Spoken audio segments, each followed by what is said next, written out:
Hello दोस्तों, स्वागत करती हूँ आपका आपके अपने यूट्यूब चैनल सुपर टीच में। तो चलिए दोस्तों, चाइल्ड केयर एंड एजुकेशन के कुछ क्वेश्चन सॉल्व लेकर के आई हूँ और चलिए शुरू करते हैं।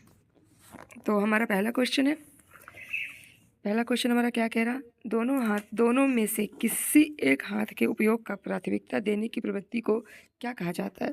तो सही उत्तर हो जाएगा हश्य प्राधान्यता। प्रश्न नंबर दूसरा क्या कह रहा,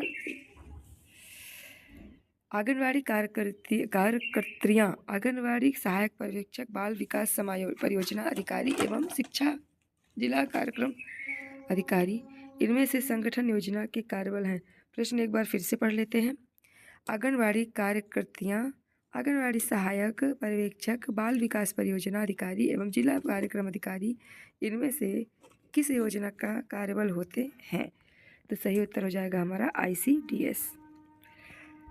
प्रश्न नंबर अगला है, तीसरा क्या कह रहा, दिव्यांगजन राष्ट्रीय छात्रवृत्ति योजना के अंतर्गत कार्य करती है। सही उत्तर हो जाएगा हमारा सामाजिक न्याय एवं अधिकारिता मंत्रालय। प्रश्न नंबर 4 क्या कह रहा, इनमें से कौन अधिगम को प्रभावित करता है? सही उत्तर हो जाएगा उपरोक्त सभी। तीनों ऑप्शनों को ध्यान से पढ़ लेते हैं। प्रतिपुष्टि, अर्थपूर्णता, संपूर्ण एवं आंशिक अधिगम, उपरोक्त सभी। तो सही उत्तर हो जाएगा हमारा उपरोक्त सभी। प्रश्न नंबर 5 क्या कह रहा, पुरुषवाह संधिय विकास में इनमें से कौन सा एंड्रोजन एक महत्वपूर्ण भूमिका निभाता है? सही उत्तर हो जाएगा टेस्टोस्टेरोन। ठीक है। प्रश्न नंबर 6 क्या कह रहा, इनमें से कौन पूर्व विद्यालय शिक्षा का उद्देश्य नहीं है? सही उत्तर हो जाएगा हमारा बच्चों में रट्टा मार स्मृति का विकास करना, ये सही शिक्षा का उद्देश्य नहीं है। राष्ट्रीय दृष्टिबाधित संस्थान में स्थित है देहरादून। सही उत्तर जाएगा हमारा देहरादून। विधिक रूप से अंधे व्यक्ति की दृष्टि तीक्ष्णता से अधिक नहीं होती। सही उत्तर हो जाएगा हमारा 200, 20 से 200। प्रश्न नंबर 9 क्या कह रहा, बोलने सीखने में इनमें से कौन सा शामिल होता है? तो सही उत्तर हो जाएगा हमारा उपरोक्त सभी, यानी उच्चारण भी है, शब्दावली भी है और वाक्य निर्माण भी है। प्रश्न नंबर 10 क्या है, RTE का पूरा नाम क्या है? तो RTE का पूरा नाम है राइट टू एजुकेशन, यानी शिक्षा का अधिकार।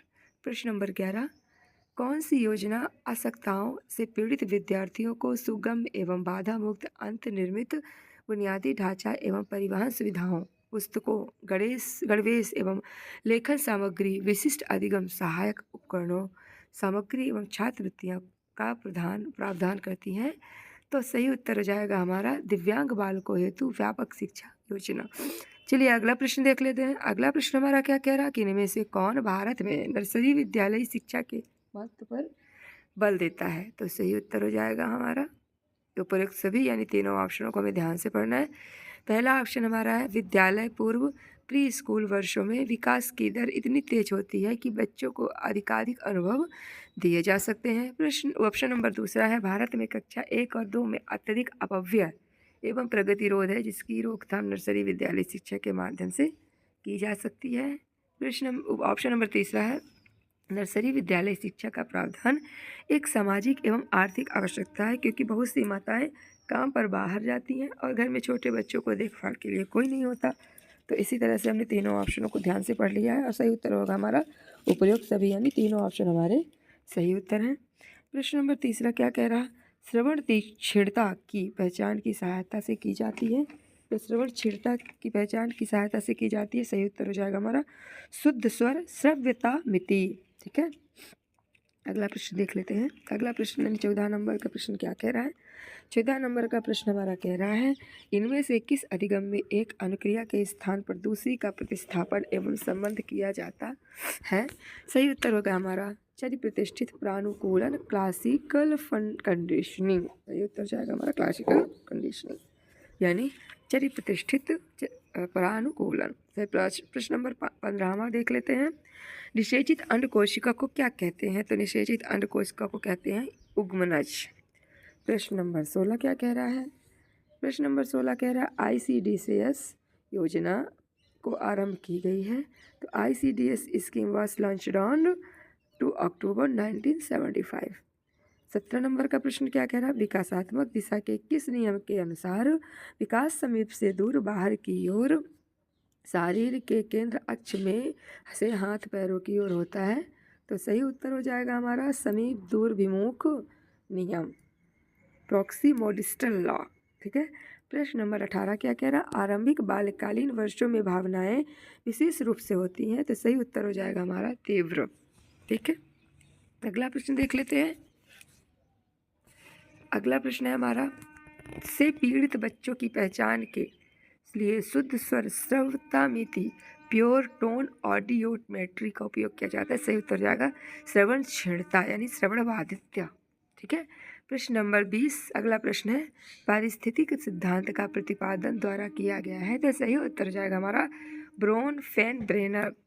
प्रश्न नंबर 21 के साथ चलते हैं। प्रश्न नंबर 21 हमारा क्या कह रहा है? इनमें से कौन सा शब्द अपने परिवेश के साथ अंतर्क्रिया करते हुए एवं अनुकूलित होते समय क्षीणताग्रस्त या अशक्त व्यक्तियों को होने वाली समस्याओं की ओर संकेत करता है?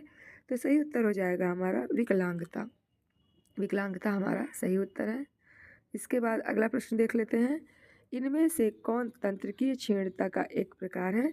सही उत्तर हो जाएगा प्रमस्तिष्काघात यानी सेरेब्रल पॉल्सी। प्रश्न नंबर 23 क्या कह रहा है? किशोर न्याय अधिनियम को कार्यान्वित करते समय केंद्र राज्य सरकार एवं एजेंसियों बच्चों की देखभाल एवं रक्षा के विभिन्न किन सिद्धांतों से मार्गदर्शित होती है? तो सही उत्तर हो जाएगा उपरोक्त सभी, यानी तीनों ऑप्शनों को ध्यान से पढ़ लेते हैं। निर्देश होने की उपधारणा का सिद्धांत, दूसरा है गरिमा एवं महत्व का सिद्धांत, तीसरा है सर्वोत्तम हित का सिद्धांत। तो तीनों ऑप्शन सही हैं, उपयुक्त सभी। चलिए प्रश्न नंबर 24 एक बार फिर से देख लेते हैं।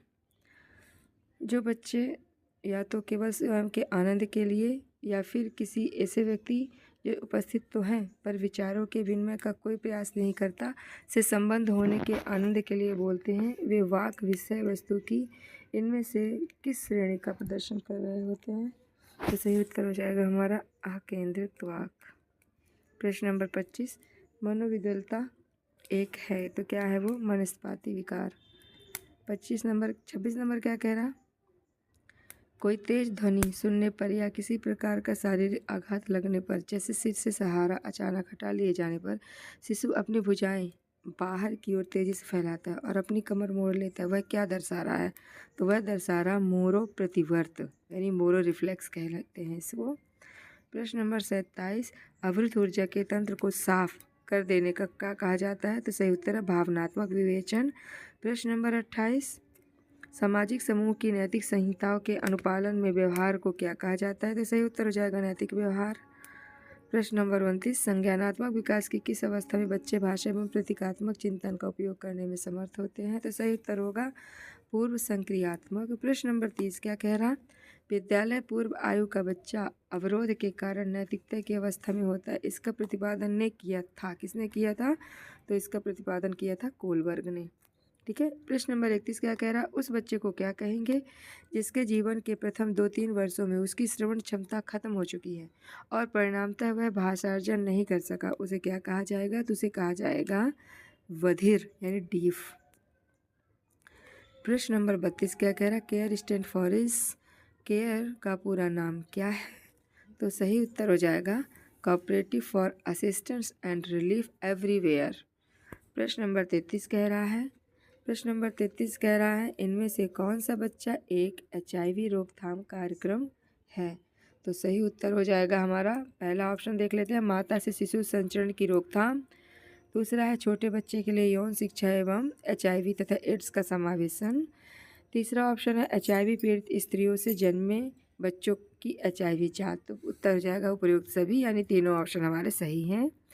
प्रश्न नंबर 34 क्या कह रहा है? नवजात शिशु फ्राइड के मनोलैंगिक सिद्धांत की किस अवस्था में होता है? उत्तर सही हो जाएगा मौखिक। प्रश्न नंबर 35 क्या कह रहा है? HIV से नहीं फैल सकता। तो HIV पसीना से नहीं फैलता, लार से भी नहीं फैलता और मूत्र से भी नहीं फैलता, यानी उपयुक्त सभी। प्रश्न नंबर 36 कह रहा है, नाटकीय क्रीड़ा को भी कहते हैं तो क्या कहते हैं? कृतक विश्वास क्रीड़ा। प्रश्न नंबर 37 क्या कह रहा? पियाजे के संज्ञानात्मक विकास सिद्धांत की किस अवस्था में वर्धित प्रतीकात्मक चिंतन के माध्यम से निरूपित शब्दों और छवियों के साथ बालक विश्व को निरूपित करना आरंभ होता है? सही उत्तर के साथ चलते हैं। सही उत्तर हो जाएगा हमारा संक्रिय पूर्वावस्था।